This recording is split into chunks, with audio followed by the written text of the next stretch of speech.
Hey there, you're listening to the Not So Breakfast Show with Sasha and Ish.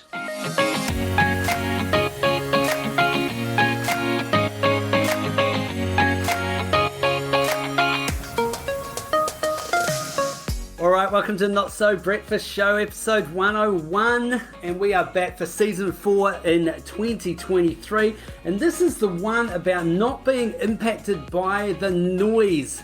And when we say noise, we're talking about just stuff that is going on all around us, online, on the news, people talking about it. It's distracting, and how do we not get distracted by everything that is going on all the time, Sash? Let's block it out. I'd love to say that I was coming hot in 2023, full of expertise in this area, but I've just had so many lessons over the break about noise and how easy it is to get distracted by what's going on around us, how easy it is to lose our focus, to lose track of what we think is most important, of going after our goals. I just think that there's so many great things that technology has enabled us to do, but it's a lot. I mean, we know more about everything than we've ever known in the past, and I'm just exhausted. So I think it's such a great start to the year to say, how can you focus in on what's important? How can you focus in what you most want to achieve in a year, in your life, with your job, with your family, with your relationship? And how do you just park the noise? How do you not be affected by everything that's going on around you? So, yeah, I'm excited. Let's go. Yeah. Well, I've been trying to, I guess, reduce my own noise by not getting caught up in, the social media trap of just surrounding myself with like-minded people who just want to think the way I think, or doing that swipe over and just see what's happening on the stuff articles in our phone, and trying to always stay in touch. I've been trying to separate it, and I must be doing a good job, because I only just found out that Jacinda Ardern's resigned today, and I found it out from my daughter about it on her social media. Well, there you go. Big news event, right? And I was thinking about this. So I got a notification to say that she had resigned, and she's a big deal globally. Lots of the rest of the world know her. And whatever your politics are, she's led New Zealand through this challenging time. And one of my new rules for are you going to engage in the noise is this. I ask myself, will your comment you're about to make, will your trip down the scrolling of the feed on this particular topic, will it change anything for you, or will it change anything for people around you that you care about, or your goals and projects? So I've now typed a tweet and deleted it, because if I say, thank you, Jacinda Ardern, for all your service, guess what? She's not going to read it. I'm not thanking her. I'm just like grandstanding and showing everyone else that I'm thankful. Now, I do think there is a role to play in taking a leadership position of being grateful and all of that, but it's this little test I've got now that when I start to engage with something, I go, oh, does this really need your attention? Will it make a difference to you or not? And it's been a little question that helps me not waste time and not get pulled into the vacuum suck of what someone else is talking about. Yeah, I love that, because it does feel so easy to just like jump on a bandwagon or start to comment. And I don't know, it just feels like doom and gloom out there at the moment. If you kind of think about the economy and going into recession, and people shouldn't be spending, and interest rates are going up, and it's freaking me out, freaking lots of people out. But I wonder around how much of it would actually even impact you if you just didn't even know it was going on. Not to say that we want to put our head in the sand all the time, but how much of it are we just creating our own drama monster and feeding our own anxiety by just viewing more stuff and reading more stuff and consuming more stuff? Yeah, I think it's such an important question, is exactly what you're saying. Do we just feed on this stuff and get ourselves worked up? So one of the things, just as a thought experiment, I've been asking myself exactly what you just said. If I went to an outer island of Fiji for 6 months and then came back, what would I have missed if I didn't stay in touch with all the things I'm currently in touch with? I think the mortgage rates rising is a good example to reflect on. Mortgage rates, interest rates are rising. And I think it's really prudent to understand the impact that's going to have on a family's finances if you're lucky enough to have a mortgage. But it's an exercise you do once. You talk to your bank and you say, what is my rate likely to move to? When is it likely to move to that? Reset your household budget. Take the action you need to take, whether that means sell one of the children or whatever it is that you have to do. I thought the sell the children was quite a good joke. It just got nothing. Tell you what, by the time I edit this, there'll be a huge laugh in behind that one. You've been watching good comedy over the break, and so my lame jokes don't cut it anymore. But yeah, whatever action you've got to take, you put the plan in place, and then anytime there's any noise about interest rates, you go, I've done the research, I've made my decisions, I'm good. And you don't need to continually re-traumatize yourself every day by going, oh, mortgage rates are going up. If we use mortgage rates as an example, some of it we just can't control. We just can't control what the economy is doing. Like we can, stop spending and try to be part of the solution to maybe slow this economy or change down. Oh, you can. yeah.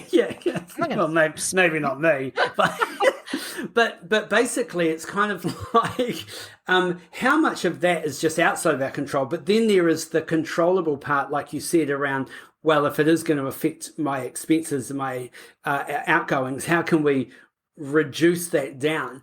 It's hard to do because, I don't know, when times are good, you want to spend and it becomes almost like a new baseline for you where you just go, I like being able to spend what I'm spending on what I want to spend it on. And the thought of not being able to do that frustrates me and causes me anxiety. But maybe if I reduced or change the way that I was spending, I can control that and still have some sort of lifestyle at the end of it. Yeah, I'd love us to think about those. Stephen Covey talks about the circles of influence, and the smallest circle is the circle of control.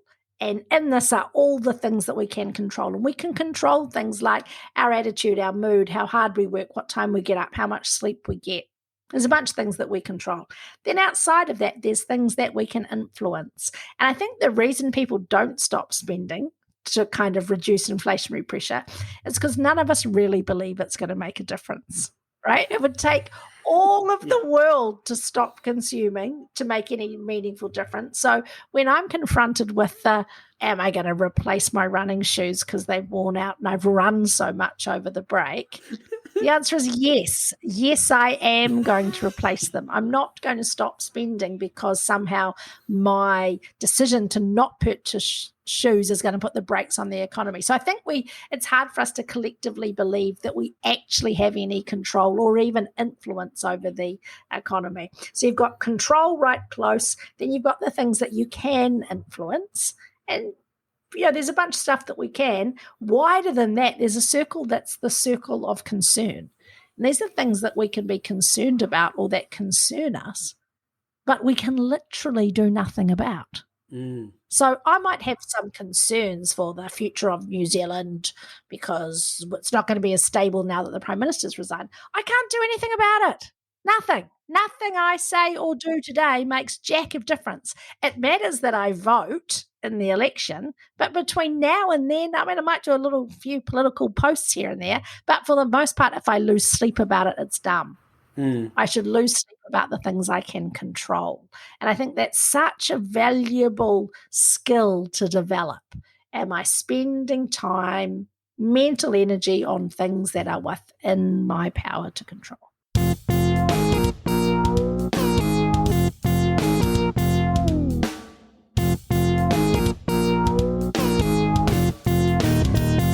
Well, if it is something that we can't control, how do we prepare for the potential impact of that? So if we know something is going to happen, how do we, take the time to actually probably maybe lessen the impact or at least prepare for it in a way that it's not going to affect us as much as if we did nothing? I love this question because I think it taps nicely into ideas about resilience. And there's lots of talk about what is resilience. And there's a real rise at the moment of people harking back to Stoicism, which is a philosophy of how to approach life. And the Stoics were all about going through some kind of compulsory suffering on a routine basis, so that when suffering did come, you were far more able to cope with it. And this is what ice bathing is all about. People who are chucking themselves into ice buckets, partly there's health benefits, but there's this whole theory that says if I choose to suffer on a daily basis, then when I face suffering, I am more immune to it. And so one of the things that we can do when we know that hard times might be ahead is we can prepare for them by facing the hardship early. So if you take your mortgage as an example, if you know in July that your mortgage is going to cost you more and you have to shrink your household spending, you can shrink your household spending now. And you get practice in anticipation. And that's why couples in relationships should always have a night that instead of a date night, that they have an alone night. So if their lover inevitably leaves them, they can go, that's cool, I've prepared for this. I know what I like to do on a alone night. I'm okay. It sounds silly, but there's something, you get the idea, right? The concept is, how can I prepare and even practice for when the bad thing happens? And when there was a toilet paper shortage during COVID, I said to everybody in our house, okay, we're a one-sheet family now. Let's just see if we can make that work. That did not work. But it's the concept, is to actually prepare, and we are often surprised at the hardship that we can endure. We're actually much better if we actually put some practice in. I think there is a little bit of reality around what you said before, around the fact that we sometimes just don't want to acknowledge that the stuff is going to happen. And so we just kind of go, oh, well, I'll worry about it when it happens, as opposed to preparing for it. Like I can vividly remember, I'll call it panic, but the thought of going on to one income when we had our first child, like the fact that Joe was going to be staying at home and we were going to lose an income. And I remember us having a conversation around it, and we said, well, why don't we just start it 6 months earlier and see if we can do it? And we literally just saved Joe's income for 6 months by just living on mine, and proved to ourselves that we could do it and adjust our spending. And once you get into the new rhythm of it, that just becomes the line, right? It just becomes how you operate, and then things either get worse or better, and you make adjustments. But by preparing way ahead of time, it's so much easier than actually, holy crap, it's just happened, and now I've got to, we can't buy cheese. I don't know why I went straight to cheese. Is that like the worst thing for me? Well, cheese is so expensive. Totally right. Yeah. It's complete, like eggs. Eggs are golden. We've got this massive egg shortage. I'll give you $10 for your egg. I'll steal your chicken. What I think is also really interesting about those ideas is not necessarily, preparing for the worst and doom and gloom, but just being prepared. And if you think about insurance is something where we buy because we're not going, oh no, I think I'm going to have a car crash today. We just go, if I am in a car crash, this is a simple way that I can reduce the economic detriment that would come to me from the crash. So if we think of what are the things that we can do that are insurance things. So health-wise, it's about eating well and having good exercise in place. Those are little things within our control that help us have increased resilience when stress does come on our body.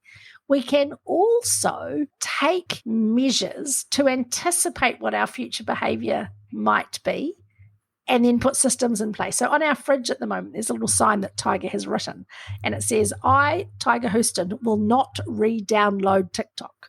Because he's doing some work at the moment to try and stay focused on some study that he's doing, and he doesn't want to be distracted. But he's given himself this little penalty on the fridge, and it says, if I do download TikTok again, I can't go to the gym for 3 days as my punishment, and that would be enough to lose all of the gains I've been trying to make. So it sounds kind of counterintuitive. I can't go to the gym, but he's working really hard physically and mentally, so he's put this thing in place.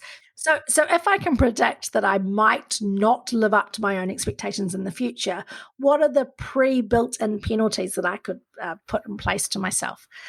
And I think this idea of being prepared in a form of insurance, here's another example of that.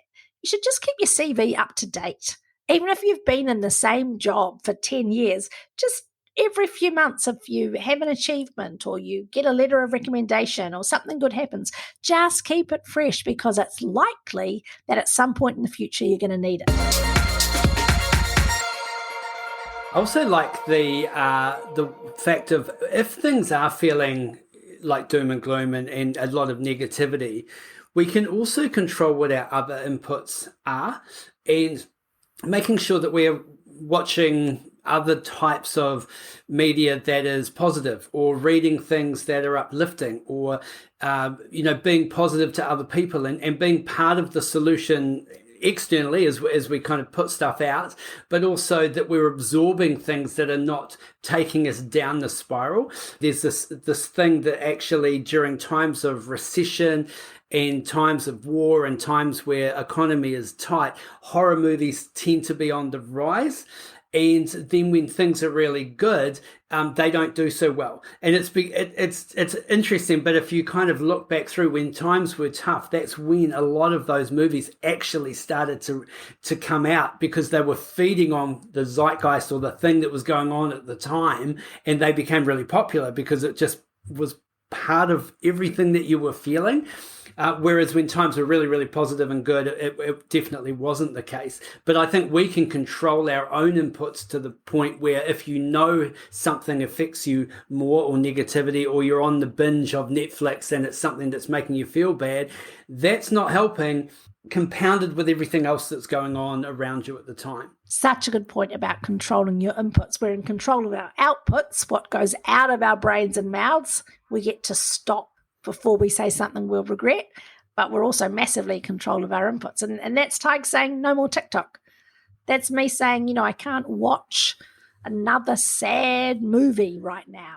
I need to watch Crazy Stupid Love again for the bazillionth time. Whatever it is that gives you that little bit of uplift. Best movie ever. Crazy Stupid Love.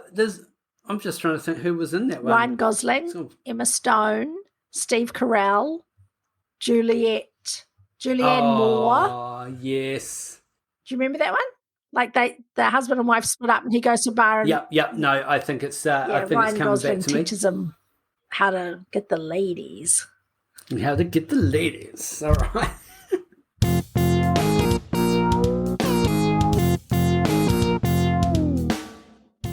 Another thing to think about in terms of how do you deal with the noise that's out there, controlling your inputs, is also just really notice who around you is giving you energy and who is sucking the life out of you. And you and I, when we talk about this issue, I'm always so reluctant to talk about burning friends that are needy, because I think we do need to be there for each other. But we need to be guarded in how much of our time and emotional energy we give to people who are not willing to do any of the work to get out of the state that they're in right now. Does that make sense? Trying to get the balance right between being empathetic and kind and caring, and also having appropriate personal boundaries where you say, I can't help today. We'll be right back. If there was one skill that could double your income, advance your career, and increase your ability to influence, it is the skill of presenting. Whether it's on stage, in the boardroom, or at a job interview, the 30-minute presenter program will help take you to the next level. So check out our Instagram page, click the link in the bio, and get started on the 30-minute presenter program.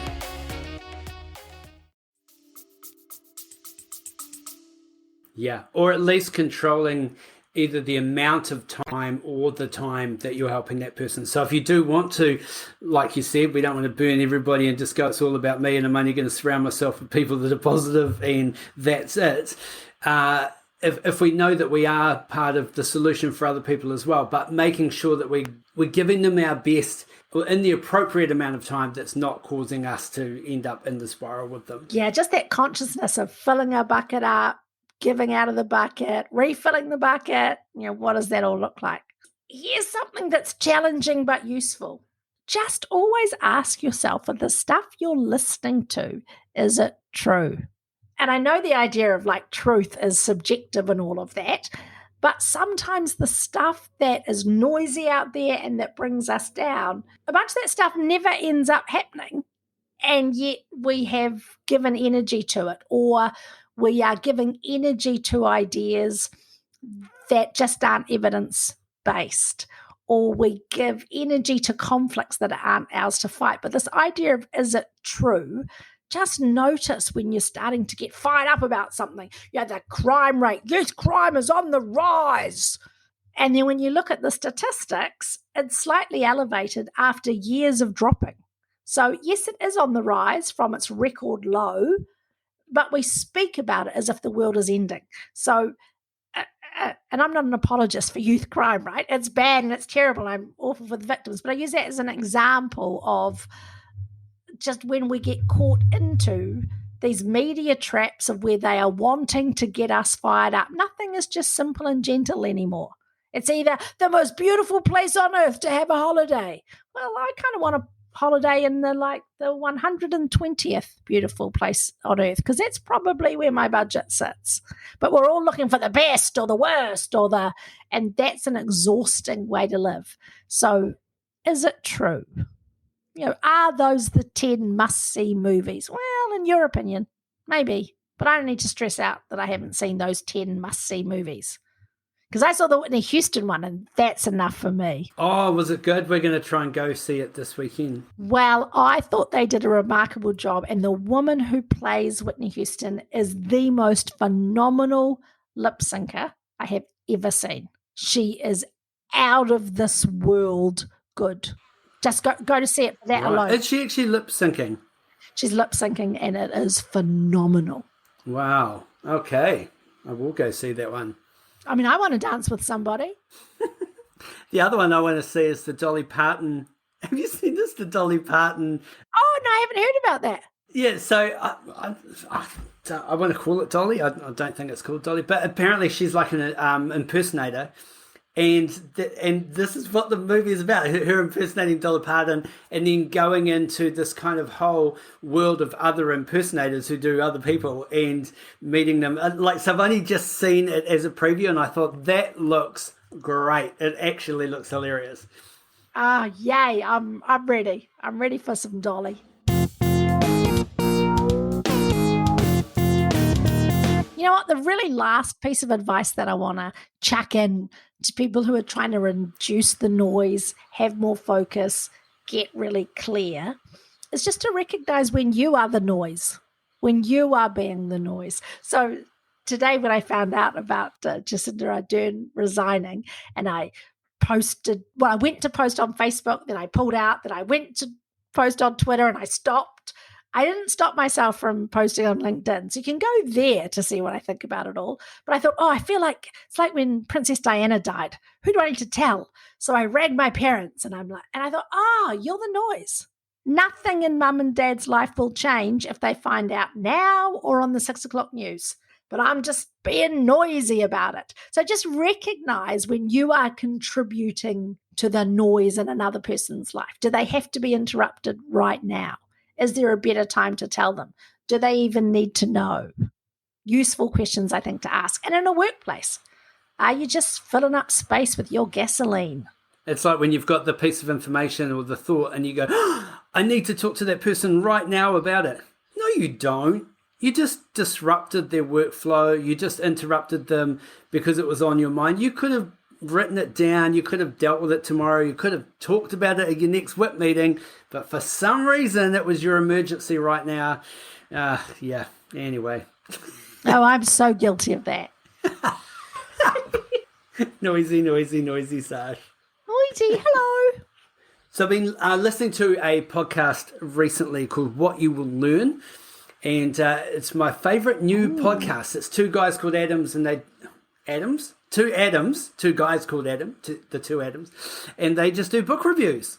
So it's a way to just consume an entire book by just listening to them talk about it. And it's usually about 30 to 40 minutes. You can kind of go through. But they did Malcolm Gladwell's David and Goliath. And it was actually a refresher because I have actually read that book before.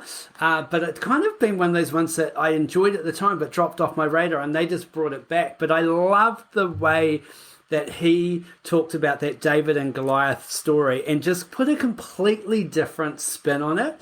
because really, I guess the story of David and Goliath, it was like David was the weaker one, wasn't ready to fight, and Goliath was this big giant with all this armor. And really, Gladwell just kind of spun it around, saying that this was never a fair fight. David was always going to win, and Goliath had no chance of beating him, and just basically unpacked a different perspective on it. And it's fascinating. And then just made it into this analogy around businesses, how some businesses just get crippled by smaller businesses because they just play by different rules and show up in a completely different way. It's excellent. So either listen to the podcast or you can jump in there and then get the book, because it was a really good one. Yeah, only listen to the podcast when you finish listening to the 100 episodes of the Not So Breakfast Show that already exist. Then go for your life, have at, listen to whatever you want once you've listened to them. Okay, I've got a question for you, Sash. So I thought one of the things that we could maybe start doing is a bit of a journaling reflection question. Oh, yes, please. Yeah, and then you can kind of think afterwards, actually, what is my answer to that? And spend some time maybe contemplating it. So my question is this: where is your favorite place to reflect and reset? So it doesn't have to be like a holiday destination. It just could be somewhere that you go when you are scattered or want to get some clarity. Where do you go to reflect and reset? I think it's a great question, and I don't want to gross people out. I do a lot of reflecting in the shower. Oh, that's not where I thought you were going. Phew. And there's actually some really interesting science around water as it hits your head, what that does for your brain, being in a different space. Generally showers, there's nothing else going on. Most of us don't take our phones, we don't take our music in.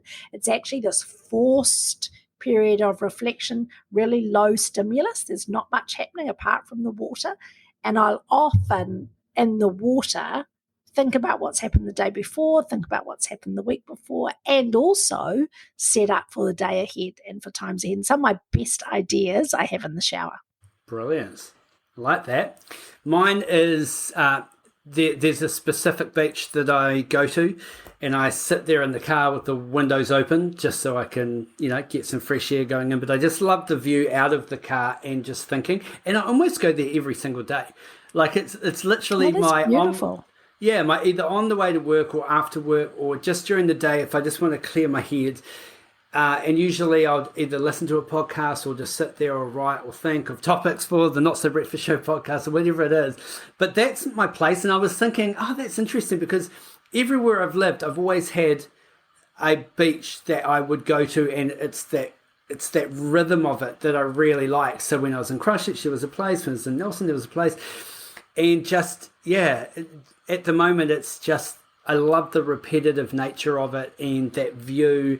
And especially when it's sunny, it's just awesome. But that's really that place to unwind, reset, refocus. And especially, even if it's just 5 minutes before I kind of get into traffic, I just find it really calming. I think that is so top notch. And I think you should ring the police. You need to let them know that you are the guy in the car who goes to the beach every day. My parents live on a waterfront, and they've got like the license plate numbers of all the guys who come and sit in the cars at the beach. Well, if I'm not doing the show next week, and I have just gone missing. We'll know where to look. Oh, yeah, I'll come and find you. It's beautiful to have that place. So maybe reflect on that. Where is your place that you recharge and reflect? And if you haven't got one, maybe create one. What's around you? A spot where you can go, sit, think, pause, and just switch off for a second. And I love that you have this beautiful outside in nature. You live in a beautiful place. And I live in Hamilton, so mine is my shower. It doesn't matter where you live, you can find something that works. Trying to wash the Hamilton off you every day. With your one piece of toilet paper. Kiri Kiri Roa is awesome. I'm allowed to be mean about it, not you.